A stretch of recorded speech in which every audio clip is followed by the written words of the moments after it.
I'm not sure how well ballet and basketball go together, but I do know you won't find any tutus on the hardwood. But I'll give her credit. She's cute.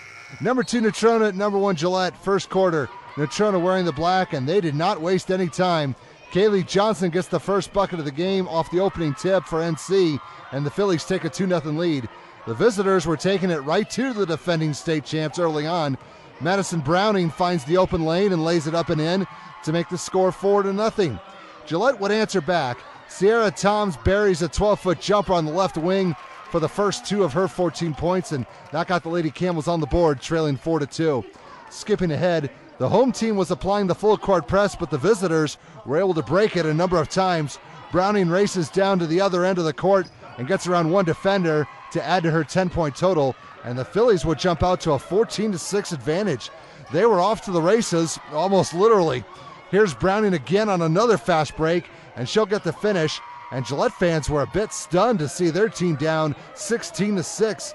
Lady Camels had to settle for outside shots at times, but they were able to knock them down. Toms proves my point again, but her team was down 17-8 after the first 8 minutes. Second quarter, how about some defense? Gillette tries to get around Johnson, but she says, "Sister, I don't think so." You got to get up pretty early in the morning to pull one on her. But the home team would get back into this game. Lexi Wild was born to be wild, and that 3 got the crowd back into it. They're still down 17-11. The Lady Camels were not afraid to take it outside, and that strategy was working. Michaela Anderson launches one from the corner and hits the bullseye. That cut the deficit to 5. It's 21-16. The defending champs could provide some D as well. Kazan Graney thought she saw light at the end of the tunnel, but Toms had the light switch and turned off that basket attempt. Gillette would close to within 1 a number of times, but could not get over the hump.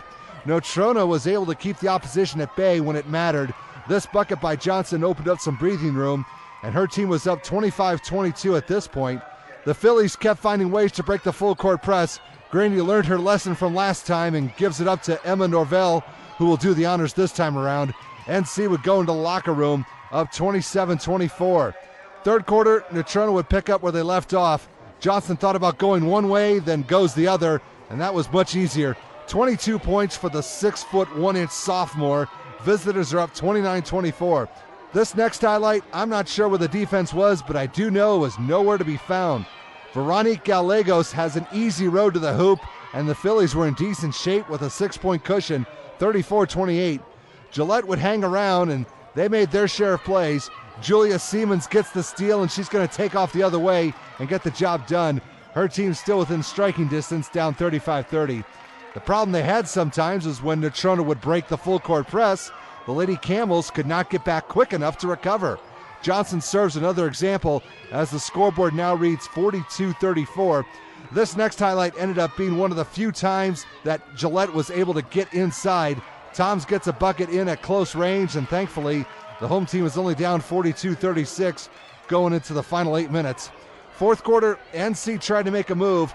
Johnson gets through 3 defenders, draws the contact, and gets the bucket.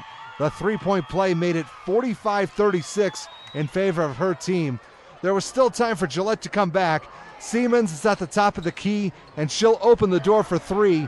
That cut the deficit to 4. Lady Camels down 45-41, but they would get no closer. The Phillies had the right strategy coming into this game and stuck to their game plan.